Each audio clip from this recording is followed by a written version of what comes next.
I would like to become a pediatric physical therapist so I can help kids. I want to apply to UCLA and major in psychology. I want to be an entrepreneur and start my own clothing brand. I'm hoping to go to a four-year college and major in architecture. I want to be an animator.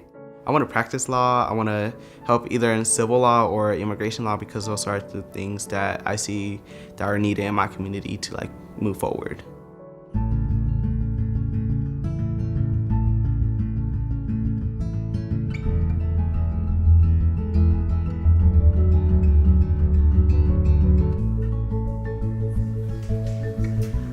It is completely true that all students have the ability to succeed. And the only reason students are not succeeding is because they are not close enough to the opportunities that will allow them to succeed. Education was not built for everyone, and that's the problem. And until we really start looking at that reasons behind it and look at all the isms that play into the classroom, we truly can't do what we need to do for all children. Oftentimes, the adults and the system around us are blaming the kids for their failures. What our work is about is looking at the system around the student that is producing these outcomes. Students that go through different things such as homelessness, foster care, even people who migrate to this country or move states need more support to just go through the education system because they have to deal with coping with what happened to them or is happening to them. Newcomers and English language learners, I feel like they don't get enough support. What I think of what stood in the way of my success is the student-to-teacher ratio. I wouldn't say I didn't learn anything, but if I needed one-on-one help, I didn't always get it. As you can see, I'm a Black woman, and obviously the system was not constructed for people of color to succeed. So every day I felt like I had to struggle extra hard to succeed in my classes. We really have an opportunity to do better and to see students from a really asset-based lens, and it's really on us as adults and on the system to change the policies and practices and procedures that we are implementing that further perpetuate structural racism and the gaps that we see. Some students come to us needing more. There are deficits of learning by the time they get to us because of that structural racism. They don't have the supports. Their needs aren't being met by their communities. And so we have to overcome all of that and catch them up and advance them. Educational equity, ultimately it's when every child has the opportunity to succeed in education, regardless of race, regardless of zip code, regardless of color, regardless of ethnicity, where every child has an opportunity to succeed. So how can we do everything that we can to meet the child where they are? That's what equity is. And so we have to be willing in our system to give more to those who need more when they need it.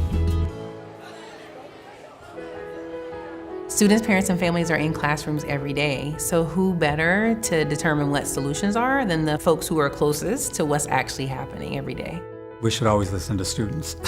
And we should always ask students what is happening for them and what are their ideas and what are their needs. It can start by focusing on a small group of students who are experiencing success, and we can do this by listening to their stories, understanding the communities they're from, asking their feedback. And if we do this and we identify their needs, it'll actually build the capacity of the system to impact the whole. We need more resources in schools specifically that serves Black and brown students because these students have to work extra hard and do double the work just to succeed. For me, having a trusted adult at the school is very helpful because then you always have someone to talk to here. I think it would be helpful if the teachers got to know me more and interact with the students. If you look at the kids that have stuff going on at home and stuff and you put in the work to help them, then it can really change their lives. I stress myself out, so I feel like there should be therapists at each school because it can really help kids. Especially first-generation college students need more support on what to expect in their future college experience and how to navigate through all that.